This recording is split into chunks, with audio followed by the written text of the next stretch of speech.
Okay, you dirty animal. You want to see the world's worst hygiene habits. Prepare yourself, because I'm about to take you on a poop tour through history's most disgusting restrooms. Yep, you heard me right. We're talking about toilets and the filthy things people used to do on in and around them. Like how the ancient Romans shared sponge on a stick butt wipers, or how the medieval English had servants scrape the king's poop off his ass.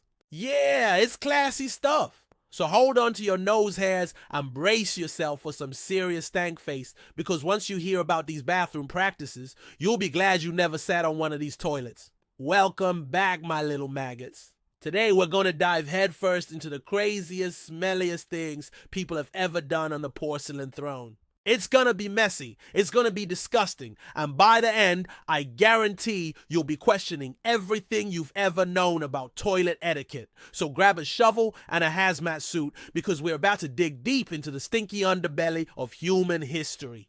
By the way, if you like stories like this, check out my series for more tales from history's crappiest corners. Now let's get to scrubbing, because these bathroom practices are gonna make you lose your appetite. First stop on our poop tour, the Roman Empire. Back in the days of Caesar and Nero, the public bathrooms were a lot like the bars in your local college town. Crowded, smelly, and filled with questionable things going on. These patrons packed into the public latrines. They sat side by side on stone benches while they dropped their daily deuces. And you better believe they were passing around the tools to clean themselves up afterwards. No, they weren't using the kind of toilet paper we use today, my friend. They were using a sponge on a stick. Yep, you heard me right, a sponge on a stick. Can you imagine anything more unhygienic than a crusty old sponge covered in God knows what being shoved in your face? These terciums were made of a simple loop of cloth or leather attached to a stick, and they were used as butt wipers in lieu of toilet paper.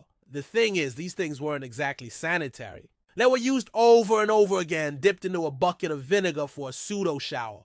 And let's be real, that's probably just spreading germs around. Not exactly the spa experience you were hoping for, huh? And you thought the lines at your gym locker room were bad.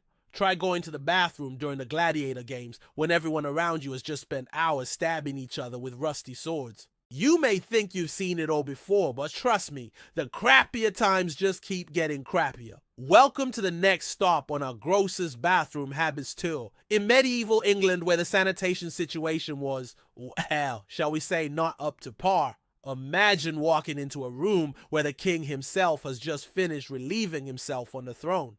Yeah, it's not exactly a walk in the park, especially when the king's groom of the stool's waiting for you. What?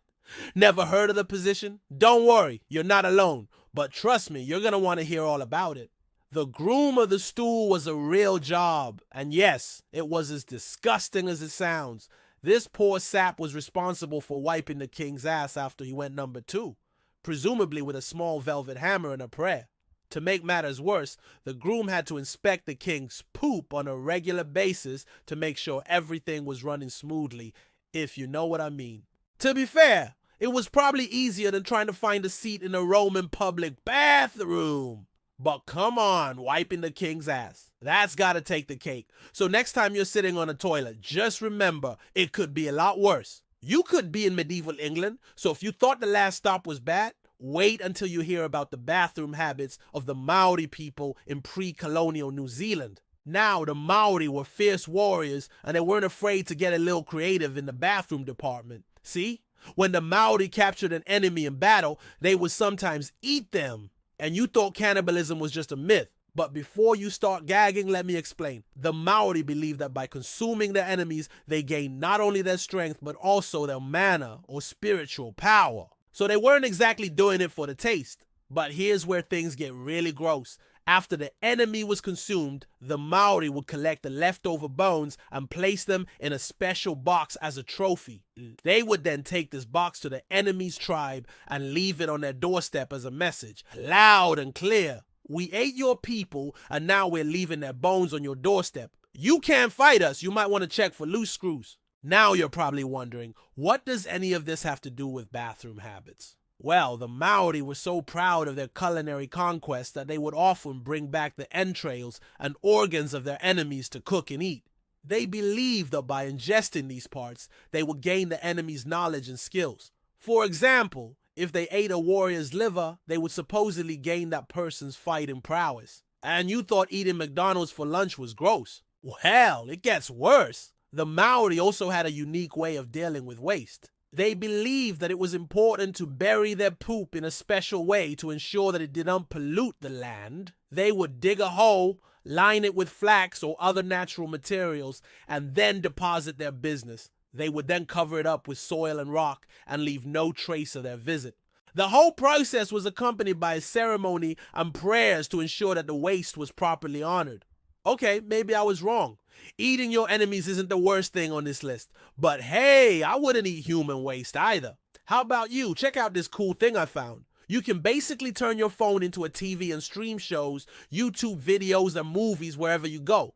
And the best part, it is super cheap and easy to set up. You can use the app to cast thousands of shows and movies, and it works with Netflix, Prime Video, and tons of other platforms. Plus, you can mirror your phone screen and scroll through TikTok without getting lost in a rabbit hole of boring adult content. Thanks for saving me, but wait, it gets better. The X1 offers 4K Dolby Vision streaming with amazing sound. It feels like I'm actually in a movie theater, except with better snacks.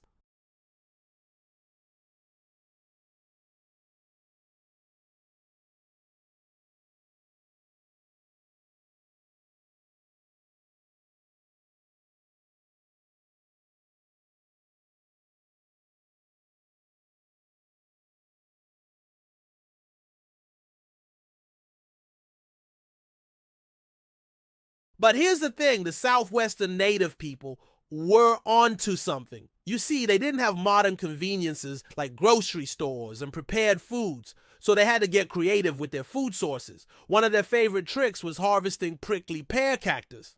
They would roast the petals, which are the flat, fleshy parts of the plant, and then eat the inside. But here's the catch. They didn't waste a single part of the cactus, even the